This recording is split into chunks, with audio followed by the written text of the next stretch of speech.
തൃശൂരിൽ അന്താരാഷ്ട്ര യോഗാ ദിനത്തിൽ NSS സംഘടിപ്പിച്ച പരിപാടിയിലും കാവിക്കൊടി പിടിച്ച ഭാരതാംബയുടെ ചിത്രം. മന്നത്ത് പത്മനാഭന്റെ ചിത്രത്തിനൊപ്പം ഈ ചിത്രം വെച്ചതിനെതിരെ കരയോഗത്തിലെ ഒരു വിഭാഗം പ്രതിഷേധിച്ചു. NSS പരിപാടിയിൽ RSS അജണ്ട നടപ്പാക്കാൻ അനുവദിക്കില്ലെന്ന് ചൂണ്ടിക്കാട്ടിയായിരുന്നു പ്രതിഷേധം. മാള കുഴൂരിൽ NSS കരയോഗം സംഘടിപ്പിച്ച പരിപാടിയിലാണ് മന്നത്ത് പത്മനാഭന്റെ ചിത്രത്തിനൊപ്പം കാവിക്കൊടി പിടിച്ച ഭാരതാംബയുടെ ചിത്രം വെച്ചത്. പരിപാടിയിൽ ക്ഷണിതാവായെത്തിയ KC നടേശൻ എന്ന RSS നേതാവാണ് ചിത്രം വെക്കാൻ ശ്രമം നടത്തിയത്. അതേസമയം RSS നേതാവിന്റെ നടപടിക്കെതിരെ കരയോഗം അംഗങ്ങൾ തന്നെ പ്രതിഷേധിച്ചതോടെ പരിപാടി തർക്കത്തിൽ കലാശിച്ചു.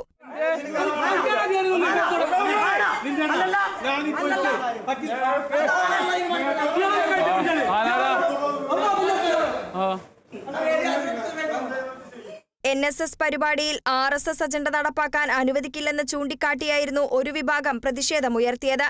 ദേശീയ പതാകയേന്തിയ ഭാരതാംബയുടെ ചിത്രമാണ് വെക്കേണ്ടതെന്നാവശ്യപ്പെട്ടാണ് സംഘാംഗങ്ങൾ പരിപാടി തടഞ്ഞത്. കരയോഗത്തെ RSSന്റെയും BJPയുടെയും വർഗീയ രാഷ്ട്രീയം പ്രചരിപ്പിക്കുന്നതിന് ഉപയോഗിക്കരുത് എന്നും കരയോഗ കമ്മിറ്റി പിരിച്ചുവിടണമെന്നും അംഗങ്ങൾ ആവശ്യപ്പെട്ടു. RSS നേതാവ് പരിപാടിയിൽ സംസാരിക്കുന്നതും അംഗങ്ങൾ തടഞ്ഞു. തർക്കം രൂക്ഷമായതോടെ മാള പോലീസ് എത്തി പരിപാടിയുടെ അനുമതി നിഷേധിച്ചു.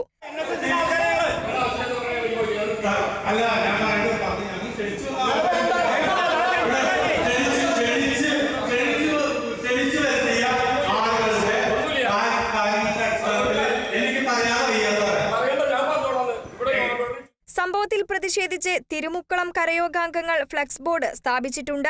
RSSനും BJPക്കും NSSനെ തീരെഴുതി കൊടുത്തിട്ടില്ല.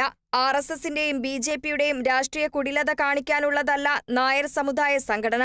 ഇരുവർക്കും വിടുപണി ചെയ്യുന്ന കരയോഗം ഭരണ നേതൃത്വം രാജിവെക്കണമെന്നും ഫ്ലക്സ് ബോർഡിൽ പറയുന്നു. Kerala vision news, Thrissur.